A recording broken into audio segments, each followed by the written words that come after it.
Ay mga lodi, so dito na ulit tayo sa ginagawa natin. So halos halos 3 PM na mga lods. So hindi ko na pinakita yung mga pinagagawa ko mga lodi. So common naman, basic yung yung mga pinagagawa natin.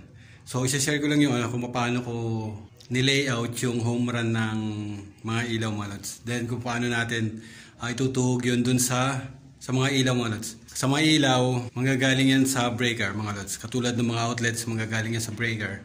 Then pupunta sa mga ilaw mga lods or dun sa mga outlet. So paano natin sisimulan yung yung layout nung tubo na yun para dun sa paghila natin ng wire mga lodi. Ay mga lodi, so medyo madilim. So yun yung panel natin. So binali uli natin para pare-parehas yung Kung mapapanood niyo yung ibang video natin, isa yung sukat nung from wall papunta dun sa breaker mga lods. Breaker panel. So 2 feet yung wall to funnel natin. So makita niyo yung pipe is bumaba yung penetration galing dun sa biga, galing dito sa slab. So sa slab, magkaiba yung pagpapiping dun sa slab, then dun sa second floor na may over ceiling mga lods. So nasa ibabaw ng ceiling. So as long na makapag-penetrate kayo ng pipe dun sa biga, okay na yung mga lods. Pwede nyo na iwan yung ng ganun mga lods. So ito hindi. So ito sa slab, kailangan yung i-layout na yung katulad nun, box. I-layout nyo na yung box papunta dun sa penetration mga lods. So yun yung magiging pipe galing, hindi makita mga lods, galing sa box papunta dun sa penetration mga lods, sa biga. So dinuktungan ko na lang yan mga lods. So naduktungan na natin yan. So paano ba natin nilayout yung piping mga lods? So katulad nito unit na to. So unit B to, unit B. So ang mga switches nito mga lods is yung pinakang door lang mga lods. So lagi nyo tatandaan, katulad dito, ito yung pinakang main door. So meron dyan switch, iyon mga lods, iyon yung switch yan. Then meron tong isang kwarto. Ito yung isang kwarto, meron yung switch diyan mga lods. So nabutas na natin din yan. Ayan to. So butas na rin yan. Then yung sa CR, may switch din yung CR. So nasaan? Ayun. Itong may na yan. Ayan mga lodi. So tatlong door, mayroong mga tatlong switch to mga lods. So isang switch na main door, isang switch na CR sa likod niyan. Then isang switch ng room mga lods.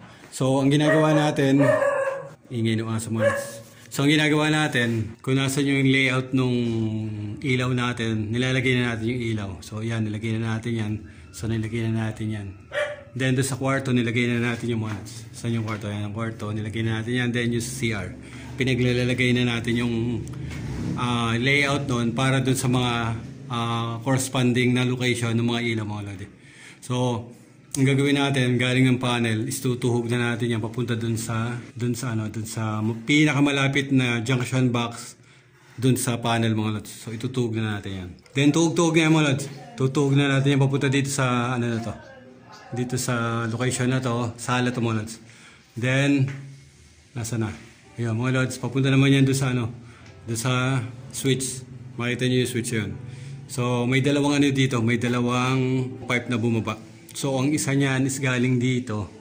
Then ang isa noon is galing do sa box ng CR mga lods. So yun yung pinakang ng CR, pinakang switch ng CR. Sa kwarto ganun din, nagbox tayo doon, tinuhog natin yan from dito papunta doon sa sa kwarto. Then doon sa junction box papunta sa switch mga lods. So ganun lang yung ganun yung discard ng ginagawa natin. So iba naman yung pag nadun ka sa over the ceiling mga lods, sa taas sa ceiling mga lods. So sa taas sa ceiling, ang ginagamit natin na junction box is yung connection nung junction point nung mga ilaw mga lods. Pwedeng ganun mga lods. So galing ka ng main panel, papunta ka doon sa isang junction box. So mostly ginagawa ko is nilalagay ko yun sa switch mga lods. Katulad ng CR mga lods. Katulad dito, then papunta dun sa switch. Asa na switch? Ayun ang switch. So lalagyan natin yan junction box yan. Kung sa second floor kung sa second floor na over ceiling. So ayun mga lodi. So, katulad nito is itutuhog na natin yan. Tutuhog na natin yan dyan. Then, papunta doon sa junction box na isa doon. Maglalagay lang tayo sa junction box yan para doon sa ceiling mga lods. Hindi ito yung para doon sa slab. So, junction box dyan. Yung junction box na yun, yung magiging junction box, ang tapping point ng mga switches ng main door, switch ng CR sa likod niyan. Then yung nung ilaw mo, ilaw nung CR. So isang junction box lang, then lahat ng tapping point, lahat ng junction point is iyon na yung mga lods. Para sa ilaw ng CR, para switch ng CR, para switch ng main door. Ayun mga lodi, so isang lang yan, isang pipe lang ilalagay natin dyan, papunta doon, tuhog, then papunta doon mga lods. Junction box, then tapping point na yun ng mga tapping point na ng mga switches and lights natin.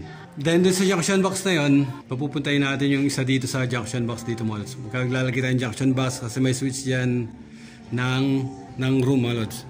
So dun sa room na yan, may penetration tayo sa biga. So junction box ilalagay natin. Then tapping point again para sa mga switches and ilaw mga lods. So tapping point ng switch, then yung ilaw. So may mga butas ng junction box. Gagamitin nyo ngayon yung mga butas na yun para doon sa mga tapping point ng mga end splices na gagamitin para doon sa utility box na yun. I mean doon sa junction box na yun mga lods. Then tayo dyan, nagkaroon tayo ng junction box.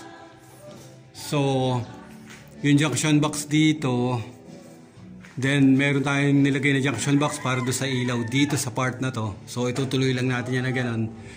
Then lalagyan na rin natin ng 5 papunta doon sa isang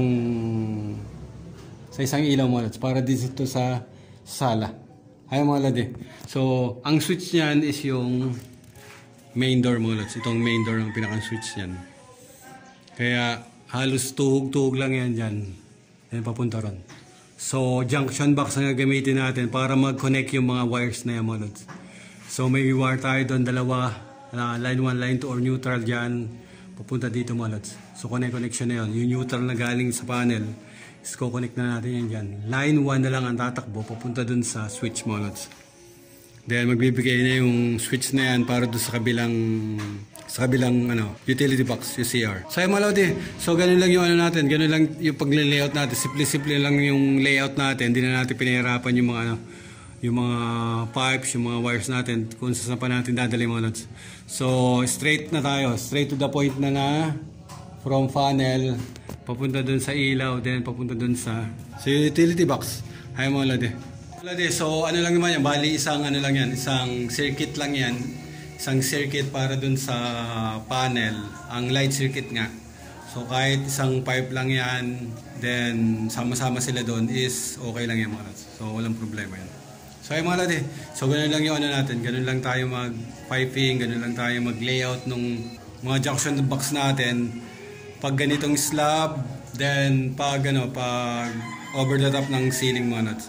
Magkaiba yung discard na ginagawa ko pag slab, then over the top ng ceiling mga lods. So ibang discard yung ginagawa natin. So yun nga, sinabi ko naman kung paano natin ginagawa yung mga lodi. So ay mga lodi, so trabaho na lang muna tayo. Ay mga lodi, so uwi na naman mga lodi. So gano'n lang yung discarding gagawin nyo. Gawin nyo lang. So may papakita ko na pipe na hindi tumama doon sa kumbaga nakapaling mga lods, nakapaling. Ay mga lodi, ay mga lods, so makikita nyo yung pipe. So iniwas natin dito dapat yan. Kaya lang doon sa sukat ng door kailangan natin ng 100 mga lods. 1 meter. So ang 1 meter niyan is hanggang dito. Kaya tinanggal natin dito. Then ibabali na lang natin dito mga lods. So yun, katulad niyan is buhos na ito mga lods. Ayan, buhos na yan. Binakbak natin para lang may bali natin yung pipe mga lods. Ayan. So hindi na lang muna natin tatabunan to. Hintayin natin yung mga wire. Then ilagay na natin yung mga wire. Para naka-safety na yung natin, yung wire natin dun sa pipe. So wala naman nang tanggalan yan. Yung bali kasi is alanganin. Ayan. Ginagawa rin natin na wag matupi para madali mahila yung wire. So may pagkakataon kasi nasa ilalim to, hindi mo naman maiinit yung ilalim niya mga lodi. So halos ibabaw lang yun naiinit mo, kaya matigas yung ilalim. Ay mga lodi, so ganyan lang yung natin. Ganyan lang yung mga trabaho natin. Ayan, katulad yan. So naglinis-linis na tayo dito. Ayan yung mga outlet na yan. Ay, tatakpan pala natin yung butas na yan. So yung mga outlet na to is internet and cable yan, dalawa na to. Then ito is CO mga lods. So dun sa mga naunang video natin, sinabi natin kung saan tumakbo yung mga internet and cable na yan mga lods. So iisa yung home run niya mga lods. Isa yung mga pinanggalingan, isa yung pinuntahan mga lods. I mean, yung pinanggalingan is sa mga unit mga lods. Then pupunta yan sa isang lugar lang. Kasi doon papasok lahat ng doon papasok lahat ng internet and cable mga lods. So lahat ng papasok outside doon sa unit is isang lugar lang yung mga lods. So papakita ko sa inyo. Ay mga lods, kung naalala niyo yung hallway na yan. So hanggang ngayon hindi pa rin hindi pa rin na simento. So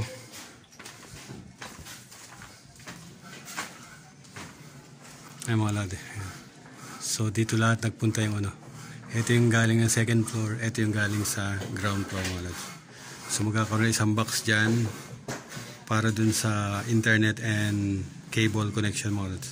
So papasok yun dun sa DDoS na yun na nado sa labas nung bahay, nung building. So ang pasok nun is dito lahat mga lods, sa DDoS na yung mga lods.